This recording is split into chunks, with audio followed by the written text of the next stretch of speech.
नमस्कार. मी भागवत किसान पाठशालेसोबत आज आपल्या इथे रोप आला आहे बी किसानचं धानोरा महासिद्ध येथे. नाव मारुती नारायण राऊत. किती रोप आहे हे? 53 53 5300. 5300. तर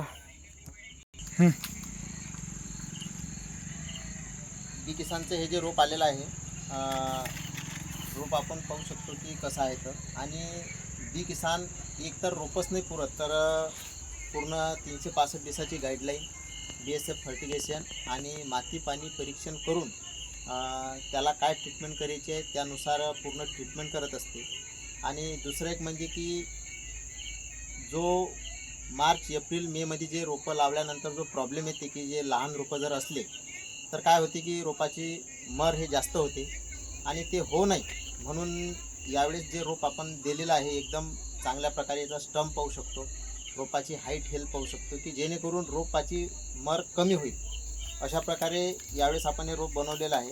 आणि आपण पाहू शकतो की बी किसानचा आहे आणि यावर बी किसानचा स्टॅम्पसुद्धा आहे.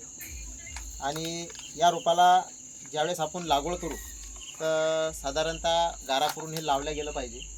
आणि त्याच्यामध्ये काय काय टाकायचं तुम्हाला शेड्यूल जसा तो भेटूनच जाईल. आणि लागवडच्या एक दिवस आधी फक्त याला पाणी द्या, दुसऱ्या दिवशी थोडं पाणी कमी द्या की जेणेकरून हा रूट बॉल यातला व्यवस्थित निघेल.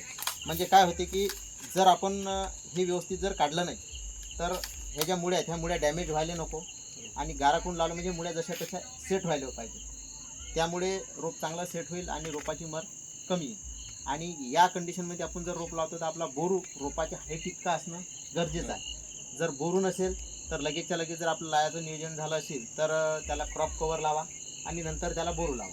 पण हे दोन्ही गोष्टी मार्च एप्रिल मेच्या लागवडीसाठी खूप गरजेच्या आहेत की जेणेकरून रोपाला शॉक बसणार नाही.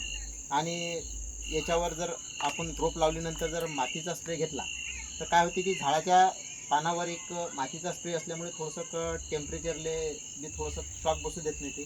कारण की जसं आपण काही सिलिकॉन वापरतो किंवा ओसासारखे प्रॉडक्ट वापरतो तर मातीसुद्धा तेच काम करते कारण की ते बी याचं टेम्परेचर वाढू देत नाही. अशा प्रकारे याच्यावर स्प्रे घ्या.